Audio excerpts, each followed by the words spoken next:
Whether on the field, on the court, or on the balance beam, there's more to winning than the final score. Hi, I'm Patrick Manning of Black Desert Resort. We recognize the effort it takes to succeed. That's why we are proud to partner with Utah Checkdown, the podcast that tells you the story before the game, then gives you a recap of what happened when it's all over, the grit, the glory, and the disappointments. Join us for stories of Utah's finest athletes and coaches. Thanks for listening.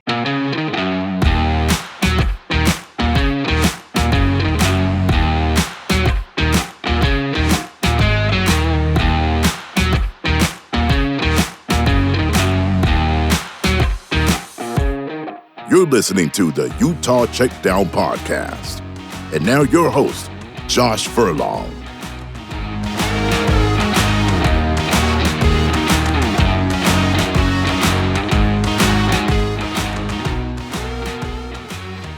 Welcome back to another edition of the Utah Checkdown Podcast. I am Josh Furlong, happy to be back with you for another week. Man, there's been so much fun on this Utah beat, hasn't there? It's been a fun week of conversations related to the offensive coordinator, transfer portal, all that kind of stuff, and we're going to jump into that again today. So before we get into that, let me tell you about our partners, Black Desert. Black Desert Resort isn't just your home, it's an endless retreat where life is played your way. From intimate studios to spacious 4-bedroom suites, the raw beauty of southern Utah is your new background. Discover its championship golf course, exquisite dining, and world-class outdoor adventures, all yours to conquer. This is luxury your way. Learn more about owning a luxury residence at blackdesertresort.com. Come play, come stay. All right, let's jump right into this. So first off, for all those listening to this on Monday, happy Transfer Portal Day. I don't know if you would celebrate it. Maybe you're still upset about it. I know there's people that get frustrated by this whole transfer portal thing, and I get it. Personally, I think it's actually a great thing for the sport. I don't think it's ruining the sport. I understand there's aspects of it that ruin it in the sense that there's not a lot of loyalty to programs, but I don't fully believe that's the case either. I just think it's an opportunity for players and teams to kind of have more flexibility, right? I've mentioned this before. If you're in a job that you don't feel like you're getting the best opportunities, you should have an opportunity to leave. Also, this is an opportunity for teams to upgrade and do what they need to be able to kind of put themselves in a better position to compete. You're seeing that with teams like Arizona State, who just won the Big 12 championship. They were able to turn over their roster pretty quickly and still honestly aren't even there. I think they're doing it in a way that is remarkable, but their roster is still not kind of where it needs to be for them to compete on a day-to-day basis. Now, I say that knowing that they just ran through the Big 12 and are now in the playoff, but I think if you look at their roster compared to others, it's clearly different. But the fact that they were able to do that in a one-year time span kind of shows what the transfer portal can do. So, yes, you can be frustrated by it, about losing players that you love, but at the same time, that's the nature of this life, right? You've got to be able to give people options, and, it's good. It can be good. And so far for Utah, since the transfer portal has, been around, this has been a good thing for Utah. Utah has traditionally upgraded by that. However, you did see last year a little bit where, over the last few years, I should say, where Utah is, I don't want to say they're going away from kind of their their mantra of or their culture and just everything there. They were trying to go for, stars and different things that way.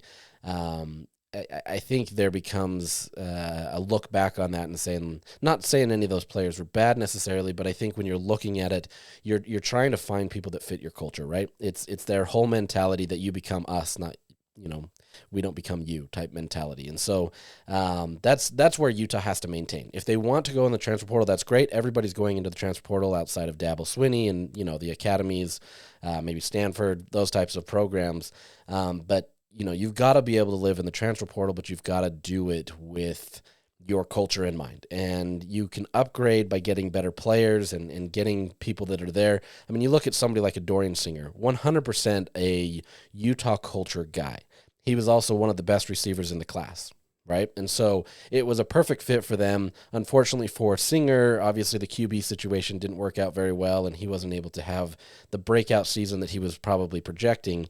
But at the same time, this was what Utah should be going after. Once again, I'm not trying to say that Utah went after guys that weren't of that, but I think there's sometimes some slippage there, and it's easy to kind of chase stars and try to get talent instead of guys that are cultured. And if you can blend the two, even better.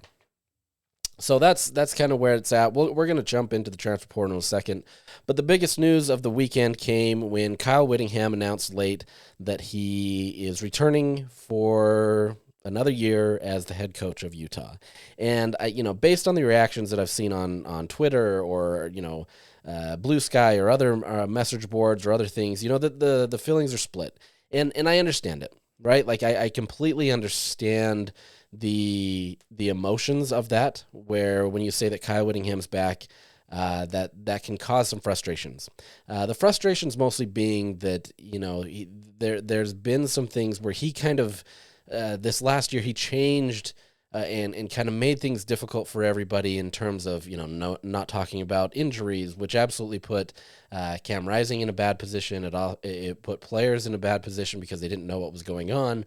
It was the general message that was sent out to the world, essentially, that this is where Utah's at, and nobody had a clue what was going on. And so it became a really difficult situation. There was also things where the decision makings and the things that were being done weren't really fitting what Kyle Whittingham has traditionally done.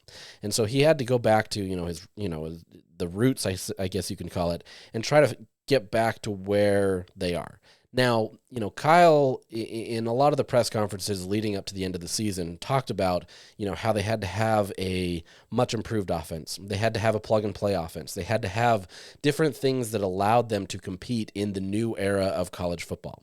What worked for Utah in the past, where you had guys sit there in the offense, not in the offense in general, but just in on the team, mature, go through it for a couple years and stay in there, it doesn't work now necessarily. That's not to say that guys can't be in there. You can't get a guy from a freshman and bring them up through their senior year. That still happens.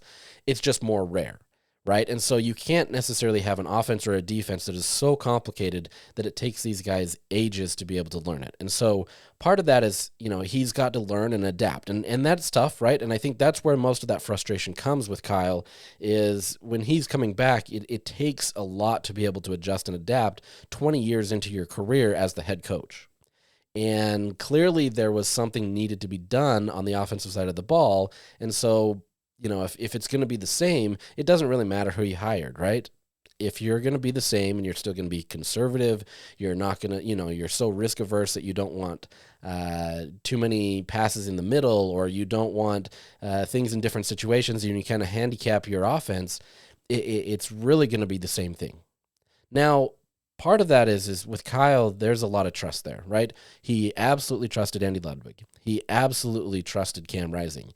And the pairing of those two together is why Utah was so successful. Tyler Huntley was another guy there, right? It took a while, right? It took Tyler a little bit. He was turnover prone early on. He had some happy feet. He really eventually started to settle in and became a wonderful quarterback for Utah. And it worked out well, but it took some trust and maturation in that process to be able to get there. And by the time he had Andy Ludwig his last year, Utah was able to do things that, honestly, they hadn't been able to do for a lot of Kyle Whittingham's tenure. Then you get Cam Rising, and suddenly everything changes, right? This is kind of where Kyle has been forever. If he trusts you and he feels like, you have a good handle of the offense, or you have whatever, then he's going to be much more relaxed in his conservatism in terms of play calling, being able to do things that haven't traditionally been done. But when things go wrong, as we saw this year, that kind of reverts there, where you start becoming a lot more conservative, and you want to be able to do things that limit stuff. Obviously, you put more of an emphasis into the run game. This year, the run game outside of Mekhi Bernard wasn't there. And so it just became just kind of this general, terrible offense, essentially. And so I think that is marring people's opinions on Kyle Whittingham coming back. I know I've gone kind of a roundabout way of getting there, but I think a lot of that is the background that gives this context of why people are frustrated with Kyle Whittingham. But with that said, you have a guy that has built this program into what it is today, right? I don't think there's anybody, this isn't arguable or anything, I think. Kyle Whittingham has done more for this university than probably any other coach before that. Yes, there's other incremental steps and other people that have built it, right? Like, it's not just Kyle Whittingham, and Kyle's the last person to even put that credit on himself. It's going to be about the players. It's going to be about the coaches that he's been with. But at the end of the day, it's his structure. And so if you can maintain that, if you can maintain that culture, and if you can maintain kind of his cachet in the college football world, that helps, right? And that's huge with boosters. Boosters want to be able to have that. They want the guy that's going to be able to go to the table with them and be able to help, right? That's not a knock on Morgan Scalley, who is the heir apparent. But at the same time, if you've got that guy and he's still able to have the energy and the passion to do it, and, outside of this last year, there really hasn't been much of a mistake, then you're fine, right? Now, that's not to say that there can't be errors along the way, and there can't be things that as he gets older and as he continues to go through this, that there could be some issues, right? I think sometimes people hold on too long. I'm not saying that Kyle is there. I honestly think that he's good. I just think that the signs were pointing to him leaving based on kind of how this season went, kind of the frustrations. It was wearing on him. You could kind of see that in his face. But I don't think that he's ever lost that, right? This is a guy that lives, breathes, eats everything football. And if anything, it's not even just the football. It's being able to see these guys come into the program, help them mature, help them as individuals. That's what he loves, right? The football, absolutely, that's his thing. But he really does love to see these guys grow and be able to graduate. Like, he truly believes in a lot of that stuff, and it fits what the University of Utah wants in him and any head coach. Now, with that said, going into year 21, I can't imagine that this is much longer. I think he wants to go out on a much better, in a much better position. Obviously, that's not really hard to guess, right? Nobody wants to leave on a 5-7 season after a 20-year career where have had back-to-back Rose Bowl appearances, back-to-back Pac-12 championships. You also look at kind of the nature of the Big 12, and you feel like you can still get in there, right? You can get into the Big 12 championship. You can go in there, and like I've said, if Utah had just a moderate offense, a moderate passing offense, Utah is going to be fine. And they're at least in contention for that championship game. And at least maybe it changes some of the tones of the game and allows them to be able to be in a situation that they weren't, right? And so you're getting a head coach that, if everything can go well this next year, I think that becomes a great opportunity for him, right? Now, with that said, going into the 2025 season, there's far more questions about this team than there were this last year. And, maybe there should have been more questions about this team, but I think given the roster, given everything that they'd done, there was no reason to really question a lot of that stuff. And you can argue, the media should be able to go see practices so that we could give you as the public more feedback. And I 100% agree with that. And I think that absolutely does you more of a service as a fan, the supporters of this program, to be able to understand what's going on. But that's just the nature of what this is going to be, right? Kyle Whittingham isn't necessarily going to open up practices suddenly. It's not going to change just because he's coming back for another year. With that said, the future has to look towards Morgan Scalley. From everything that I've heard, Morgan was involved in the process of hiring Jason Beck, the new offensive coordinator. He's going to be involved in a lot of the day-to-day decisions with that. What that looks like, I'm still curious to hear, right? We haven't had a chance to talk to Kyle or Morgan or any of these guys since the season has ended. Usually we get a post-recruiting press conference. We didn't get that because they were in the middle of hiring for a offensive coordinator. So they were preoccupied with doing all that stuff. Understandable. I hope that we get something in the coming days that allows us to be able to talk to them. I always try to get a conversation with Kyle in the offseason after a few weeks just to kind of see where they're at. But we don't know what that structure is going to look like. Everything in the conversations that they were leading up to the end of the season, we're talking about, because Morgan is the heir apparent, because he's the head coach in waiting, a lot of those decisions have to, I don't want to even call it a 50-50 split, but they have to be with Morgan in mind, right? It's not like with Kyle coming back, it's not like they had to do all of this because he can just say, look, this is my roster still, this is my team, I'm going to do it. But Kyle absolutely wants to set up Morgan for success. And so if he can do that in a way where this is kind of a gap year, so to speak, not even a gap year, a bridge year, we'll call it. This is where he can kind of bridge the two coaching staffs. That becomes a great opportunity. And I know some people have said that's been happening for a long time. It's holding on too long. Morgan Scalley is going to be frustrated, and how long can Kyle stay on? That's all totally acceptable, right? If you've been in a position where you're just waiting for somebody else to move on, that becomes a challenge, right? At the end of the day, Morgan is, a Utah man and he wants to be here, but there comes a point where if Kyle holds on for so long, you wouldn't be surprised if Morgan decided to start looking somewhere else. I'm not saying that's imminent. I'm not even saying that's a possibility right now. But at the same time, that's kind of that situation, right? And so there's going to be some things where Kyle is going to have Morgan more involved in things. Maybe it's saying, look, yes, you're the defensive coordinator, but I'm going to let you kind of oversee some of the offensive, decision-making. That's obviously Jason Beck and how he does things with the offense, but in terms of maybe how the head coach approaches that, maybe Morgan gets involved in that, right? I don't know. I doubt that, but at the same time, maybe there's different things there that allow him to be able to have more of a stake in the future of this. Jason Beck and Morgan Scalley, they had conversations as part of this. They know each other well. This was something that Morgan wanted as well. It's embracing kind of the structure and the style that Morgan wants to implement as an offense. And so I think there's a lot of blending here, but I still, this is still Kyle's show. And so what that decision looks like and how that all goes, those are the questions that I'm going to have, especially as we go into spring and kind of what's going on there. But at the end of the day, you still have your head coach. He's one of the greatest head coaches in college football right now, what he's been able to do. Have there been missteps? 100%. And he would be the first to admit it, right? He's one that's going to take all the blame for everything, and he believes that, that it should fall on him. And, some of that's not fully him, but at the same time, yeah, it is, because you're the head coach, you're responsible for everything. And, that's kind of where Utah's at. And so we'll see how this looks moving forward. I'm really fascinated by kind of how this dynamic will be. I don't imagine it changing too much, to be honest, especially to the public. I think this is going to be something that it's pretty much the same. So, curious to see what it is. Maybe this is Kyle's last year. We would never know because he's not that type to kind of make it about him.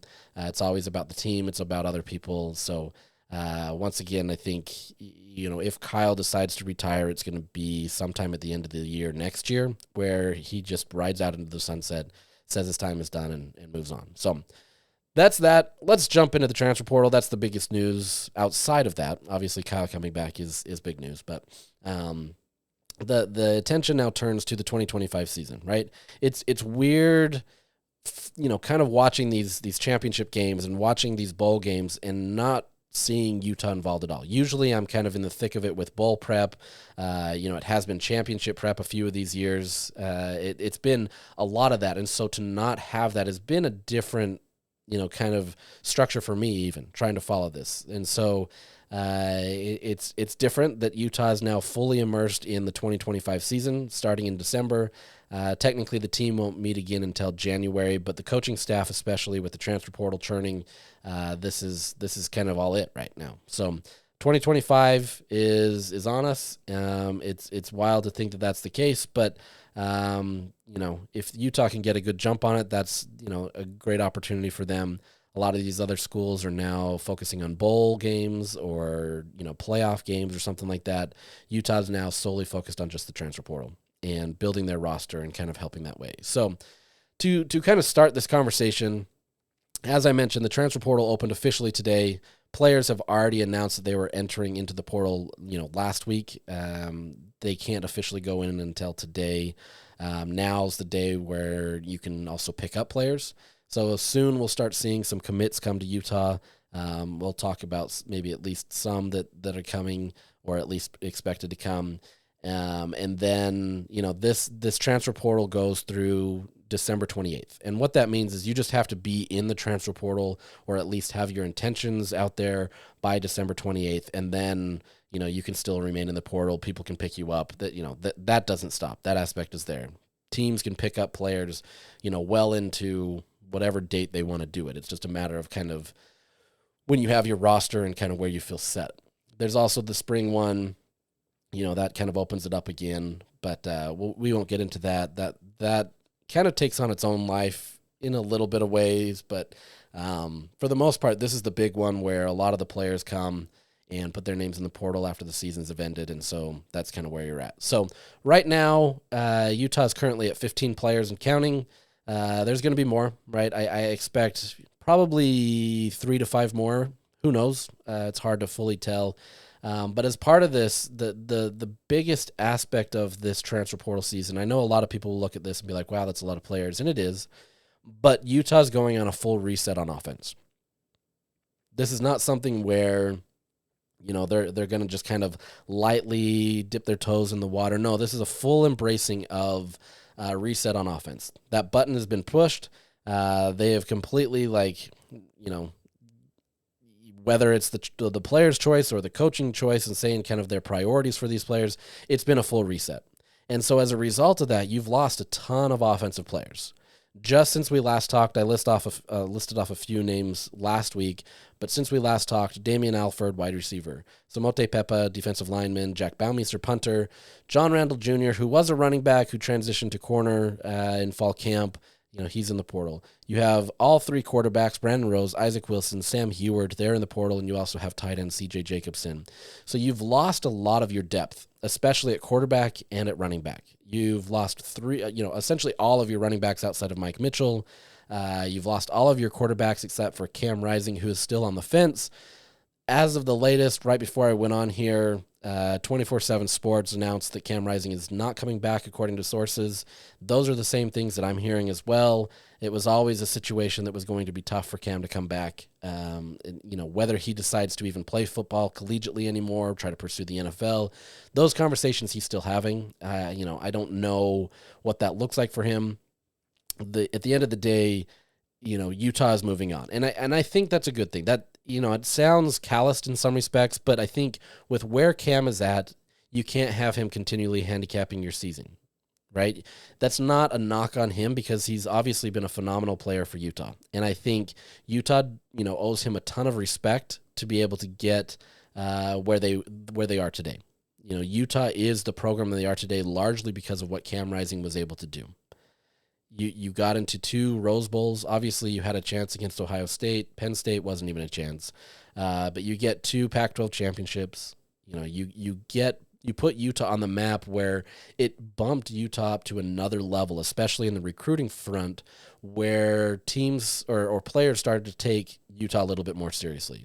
Obviously, Utah's been a contender, since they've joined the Pac-12. It took them a few years to get there, but it's taken a while. And Cam really kind of solidified what that meant. But based on his injuries and kind of where he's at, Utah can't rely on him as a starting quarterback. Now, look, if you wanted to bring him on as a depth player and help him coach up guys, that's great. But the reality is I don't think Cam wants that, right? If Cam is going to come back, he wants to play. He wants to start. But I don't think, I think trying to make that work for Utah would be a disjustice to the rest of the players. And that's just the nature of it, right? You've got to eventually cut ties and move on. And I think you can still have that belief while still absolutely respecting him for one of the best players to come through Utah and allowing, his talent to be able to really raise Utah to where it is. But at the same time, you have to move forward. And that's where Utah's at. So when I say they've hit the reset button, they've essentially gone all in on that, right? The biggest flaw on offense was the quarterbacks. Obviously, Cam got hurt. There wasn't a flaw there necessarily, but his injury prone, maybe that's the flaw, right? And then you had, inconsistent play from the rest of the quarterbacks. Then they got injured. There's other, factors that went into that. But at the end of the day, the quarterbacks couldn't move the ball. There were skill players that could do things, right? Like, obviously, there was players that could catch the passes.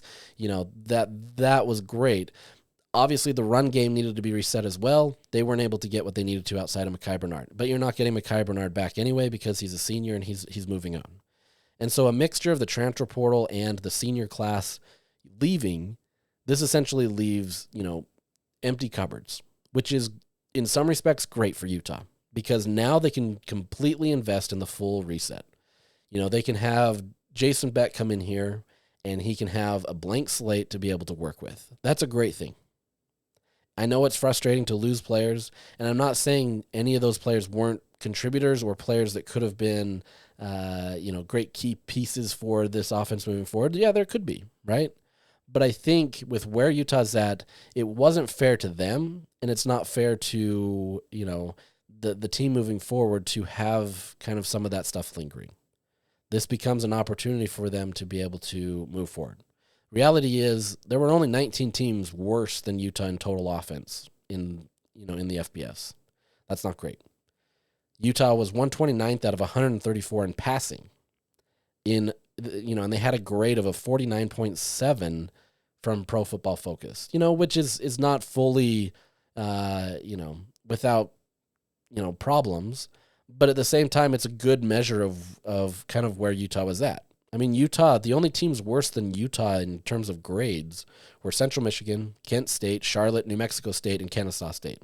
I don't expect you to know a ton about those programs, but I'm going to guess you realize that, them being at the bottom and Utah being right there with them is probably not where you want to be, especially for a team that was picked to win the Big 12 this year. You can't be there. And, if you had just a moderate offense or a moderate passing offense, we'll say, you're going to be fine. If you could have put up 25 points per game, which is not really that far of a stretch. I mean, that's a team ranked 90th in the country in terms of scoring. You win at least 9 games and maybe more. We've talked about this. I get it. But Utah had to go a full reset. So you can say, oh, Brandon Rose, you wanted him. You saw a lot of progress in what he was able to do with BYU. And I personally, and I've said this on Twitter, I personally believe that Brandon Rose would have fit the model that John Beck wants to utilize, right? Or Jason, this is going to be the confusing thing. It's not John Beck. They're totally different people. This is Jason Beck. My apologies. But Jason Beck, could utilize Brandon in a way that would absolutely work. He fits the mold of the type of quarterback in terms of his ability to kind of be a more physical, bigger-bodied quarterback that can run but also can, pass and work in that RPO-type system. Isaac Wilson, he could absolutely work with him as well. But I think with where Isaac was at in this situation, where he took the heat for everything, obviously did not have a great season. He took the heat for everything that took place for that offense.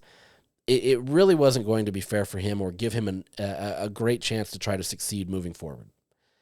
For whatever reason, it wouldn't be a great situation. I'm not saying that he couldn't have had success here if he stayed, but I think that becomes a very difficult challenge for a player to try to kind of resurrect your career after you were so highly touted coming in and then you just kind of get crushed. It's the same thing you see in the NFL, right? His brother obviously is experiencing that in the NFL.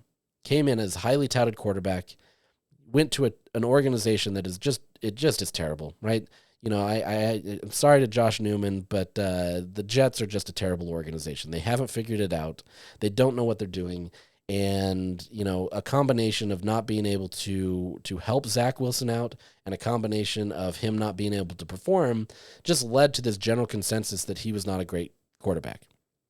We don't really know what his potential in the NFL is because, it was kind of ruined in New York. Now he's with Denver as a backup, and it's working great for him in that respect where he can kind of learn and grow and mature. We'll see if he ever gets an opportunity to be a starter again, but that's where it's at. This is a similar situation with Isaac.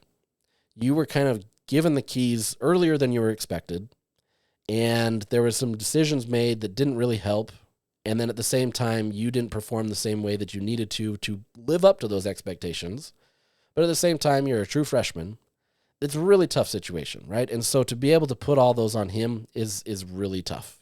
And so, I think for him, it's just best probably to have that opportunity where he can go somewhere else, get a reset, get a restart, do whatever he needs to. Sam Heward, obviously he was buried in the roster. You can't fault him for wanting to go elsewhere. Kind of similar to that same thing with Brandon Rose. He was buried on the roster forever, and then he does get a chance and gets injured. He's in an equally tough spot because now he's facing an injury rehab while trying to go through the transfer portal. There's no future plans at Utah for him, and so it's kind of a tough situation for him.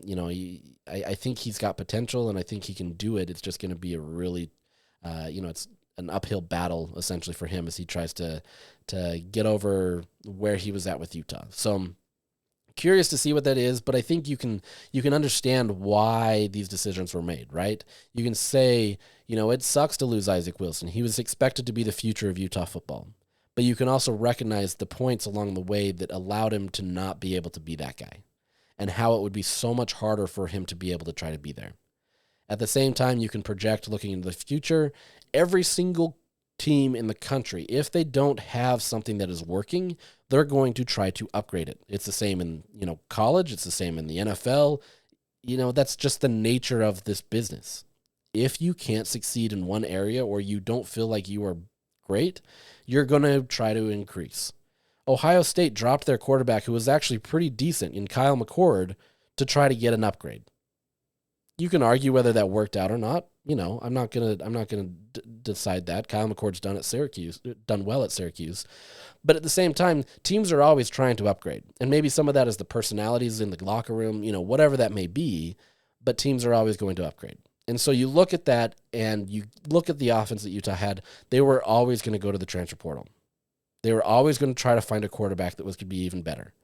They've been trying to do that for the last few years, at least trying to get a depth QB to be able to back up Cam Rising, but it's really tough to try to convince a quarterback with starter caliber minutes or, opportunities available to them behind a guy that was, always going to be the starter. And yeah, you could point to his injury history and say, okay, you'll probably be the guy eventually, but it's tough. It's a tough sell. Guys want to move on, and they want to be able to come to a place where they feel like they can start. Now Utah's at a point where they can have those conversations with people. They can look at the market and say, you know what? We've got an empty slate, and you could fit our model as a starting quarterback. The competition is you right now. And so it's kind of fascinating to kind of see how that'll work. But I think that's a great position for Utah to be. Now, at the same time, there's going to be other teams around the country that are fighting for these same players, right? Utah obviously wants the best quarterback that they can possibly get. And so there has to be some realism on who they can get and who they should maybe be fighting for, right? At the same time, it sounds like Utah already has their quarterback in mind. And it makes sense. I've talked about it last week. It's Devin Dampier. He's the quarterback from New Mexico. And I know some people just hear the name New Mexico and they're like, great, now we're getting a terrible quarterback. We got to stop that. There's a lot of these players that perform at lower levels or, schools that you feel like don't jive with where Utah's at. The reality is Utah's not there, right? Utah is not the same as an Ohio State. They're not the same as Oregon. Yes, you used to go toe-to-toe with Oregon. But at the same time, that's not where you're at. And so you have to be realistic with who you are, where you're at, and what is available to you. And so they've got to be able to come to this. And at the same time, you're bringing in a guy, if it is Devin Dampier, and I've heard a lot that it is him, conversations that I've had, that he's going to come in, this is a great thing for Utah. Honestly, it probably is one of the best things for Utah. You get a guy that is proven to be able to be successful, obviously led the number 4 offense in the country this year. And yes, you can argue, it was done in the Mountain West. I don't care. Boise State did it in the Mountain West, and they're still one of the best teams in the country, right? And is the Mountain West this year that much different from the Big 12? I don't want to hear the conversations because it's not. Yes, the Big 12 is better by and large. Yes, whatever. But at the same time, those top-end teams like a Boise State, I guarantee you would probably be able to win a lot of games in the Big 12 this year. So it's not like this is some massive drop-off. Now, I get it. New Mexico is not a name that anybody's talking about for football, right? I get it. But at the same time, he led the number 4 offense and was able to do phenomenal in a sophomore season. Does that mean that he is this great quarterback out there and is suddenly going to do everything the same way at Utah? No. Utah hopes that he can do that, if not exceed that. Especially if you can get more talent, in the room, where Utah going into the bidding room with New Mexico is going to be far different, right? Utah's going to have much more of an advantage in the transfer portal than New Mexico. That's for sure. But at the same time, you're going to just acquire talent that's going to be great. And the best asset of this is that he already knows Jason Beck. He works well with him. He understands his system. Jason has already schemed something towards Dampier, who, as we've talked about before, Beck absolutely wants to scheme around his players. He understands him inside and out, and he can continue to work with that. What better opportunity do you have than that? You get an opportunity to be able to come in there and be able to have a quarterback that understands the OC, has a connection with him, and they've already done phenomenal things. Now, if you can just get him to jive with, the other skills players and the other players, everything's going to be right. Now, once again, that doesn't mean that Utah is suddenly going to just have this potent offense and everything's going to be great, right? As we've seen, you also have to have depth. You also have to have other players that go around them that are going to work. You have to have a locker room that has a great chemistry. All of those things can change so quickly. And so if Dampier comes in and this is the guy that they're focusing in on, and he doesn't fit any of those things, yes, this could be a disaster, right? But that's the nature with any transfer. At the same time, Utah has to continue to find those guys that they feel like fits that model. And it sounds like this could be the case, where he fits the model that Utah wants. He fits the model that Beck wants. And so it's a huge win-win opportunity, right? Now, let's just assume this. Let's assume that Dampier is the guy, right? You're still going to have to go get some quarterbacks, and there's other guys that are in the portal that are interested in Utah. I've had people reach out to me talking about how, they're interested in Utah. So there is conversations there. Some of those guys are going to be your depth pieces, right? But Dampier comes in, and this is who you expect to be able to be your starter. He was a sophomore this year, so you've essentially got him for 2 more years. And if you can get him to perform at the level, if not that level and more, that's a great opportunity for Utah. That's a huge opportunity, honestly. Like, it's a great situation if they can be able to do this. So I wanted to compare some of this stuff. So looking at him, he rushed for, 1,166 yards. That's with sacks taken in. College does that, where they minus that out. Pro Football Focus looks at it, and it's not much different, honestly. Without sacks, it's 1,184 yards, and so it's not a ton different. But that would make him the 3rd highest rusher of quarterbacks in the country this year. The 2 that were ahead of him, Bryson Daly at Army, that's kind of a no-brainer, and then Tyler Huff at Jacksonville State, whatever. He's in the top end mix of that, right? He rushed for that, had 19 rushing touchdowns, as we talked about last week, 7.52 yards on an average. He also threw for 27, 68, had 12 passing touchdowns, and yes, there's 12 interceptions in there, and his completion percentage was 57.9%. I get that. Those things, those can be the big negative that everybody looks at, especially in a Kyle Whittingham offense where, being risk averse and not wanting to get interceptions, that has to come down. But at the same time, he's a sophomore. So you have to imagine that any quarterback that is able to sit in here and work in Beck's system, in theory, should be able to cut that down, right? It's the same things that we talked about with Isaac Wilson as a freshman. Once you start getting more acclimated to the system, things can change and you can be a better player. That doesn't mean it's a guarantee, but things can change. And if he can cut down those even by half, that's a great opportunity for Utah, assuming, once again, that he's the guy. But looking at this in totality, I was really curious about this because there's not every team out there wants to find that dual threat quarterback, that true dual threat quarterback that can do everything where you just really make it difficult on opposing defenses. Utah's obviously had those moments where it makes it really difficult.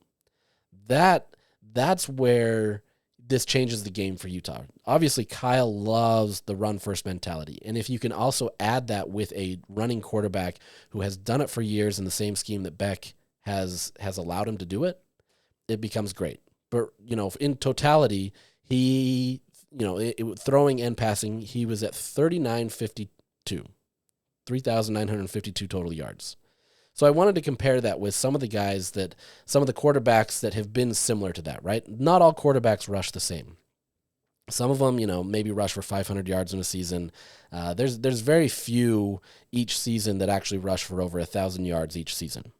And the ones that do, quite honestly, especially the ones at a big-time school, are generally, I say this generally, and I don't want to get this twisted, are generally in kind of a Heisman kind of candidate realm.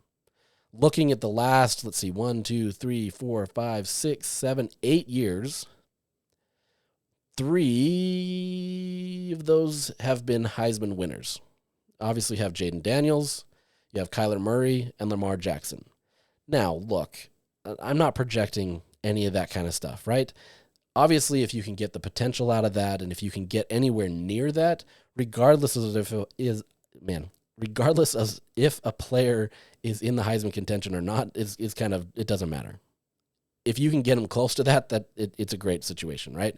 But looking at this, I was curious. Like I said, Jaden Daniels, his last year when he wins the Heisman, he rushes for 1,200 yards, 1,250, throws for 3,800 yards, so 5,000. Total yards. So that's 1,000 more total yards than what Dampier's at. That's his veteran year, right? That's the year that he gets it. He had 50 total touchdowns, 40 passing touchdowns, 10 rushing touchdowns. It's a lot. And so you can see that level for Jaden Daniels, right? The year before, though, if you look at it, the year before when he was in LSU, so he really kind of started to get in there. He's also maturing in there. He threw for 39.92, which is exactly the same number. Not exactly, but you get it. It's like 40 yards away from what Dampier was at. He had 17 touchdowns passing, 11 touchdowns rushing, so for 28 total touchdowns. What Dampier had, 19 rushing touchdowns, 12 total passing touchdowns. Pretty similar. Exactly. I mean, it's actually more. So there is hope looking at that if you can continue to progress. Jaden Daniels, obviously, in his junior year, did well. Same numbers as what Dampier had. The next year, he exploded and was able to have a Heisman winning season. Once again, I feel like I have to always say this.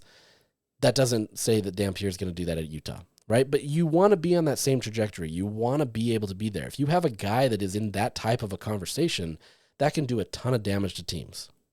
It allows you to be able to be effective. This was the same case for Malik Willis at Liberty. Obviously, he was getting a ton of praise. Wasn't necessarily in the Heisman conversation all the time. But, I mean, he's throwing for 4,000 or combining for 4,000 yards one year, 3,200 yards another year. Similar numbers, right? Obviously, is in the NFL, projected to do well. We'll see how that all turns out, whatever. Jalen Hurts, when he's at Oklahoma, 5,200 total yards, 1,400 rushing, 3,800 passing, 52 total touchdowns. I mean, these guys have taken it to the next level, right? And that is what separates a lot of these guys, especially those Heisman type players. Jalen Hurts is in that conversation. Kyler Murray, similar, 54 total touchdowns. Lamar Jackson, 45 total touchdowns. He had 51 the year that he won the Heisman. I mean, these are guys that are combining for over 5,000 yards. Passing and rushing, there's a next level there. But if Utah can continue to build off of that and be able to get a guy that is in that realm, that absolutely helps, right? And so I think that's what Utah's looking at. You can look at the flaws. You can say, okay, there's 12 interceptions, and his passing percentage at under 60% is not ideal. It's not. I mean, that's the reality of it. But if you can get some of that, and if you can get some depth, and if you can get some more skills players around that where you can go and kind of attack, this becomes a great win for Utah. I know there's a lot of people that wanted John Mateer from Washington State. I get that. But actually, Devin Dampier in a lot of metrics has actually been better. Not all, but better in some. And so you're getting a quarterback, if he does commit to Utah, that is going to be effective. At least shows that he can be effective. That's not to say that it'll work, a one-to-one translation at Utah. Obviously, things are different. Utah's in a different league. The Big 12 is still better. My previous comment wasn't to say that the Big 12 wasn't better, but I'm saying it's not that far off that, it's going to be this huge change. It will be a change. And there's things that he's got to learn, and there's things that he's got to, progress on. But if you bring Beck in, and you also have the QB offensive analyst and Coy Detmer Jr. coming along too, he's at Utah now, you've got a lot of consistency there. And so if you've got your quarterback who understands the system already, that becomes a major thing. And so we'll see what that looks like if that's the case. Everything is trending that way. Obviously, it's not been set as of the, doing this podcast, and Utah hasn't committed to anybody or hasn't gotten a commit from anybody, and so we'll see what happens there. But everything is trending that way from what I've heard. That would be a great opportunity for them. So what is Utah going to look for in the transfer portal? I mean, at the end of the day, they're going to try to find the best talent available that wants to come to Utah. That fits their culture. They have to get into that. But the priority is obviously going to be QB. I think Kyle says that all the time. It has to be that, right? it's got to be the quarterback, and especially this year where that depth has been decimated. You've got to find the QB that works, and if that's Dampier, that's great. Now you've got to find some depth. And there's going to be some guys that can come in and then be the depth players. There's guys that want opportunities and they can see what's going to happen. But it's not going to be easy once you get that starter. You're going to have to find guys that are maybe, looking as Utah as a retread, something, whatever they can do to try to find an opportunity. But that aspect becomes much more difficult. You do have 2 true freshmen coming in next year. I don't know that you want to rely on that based on how things went this last time. And I also don't think that they're kind of at that same level of what Isaac was expected to be. And so you do have to get more, quarterbacks out of the transfer portal. So that's priority number 1.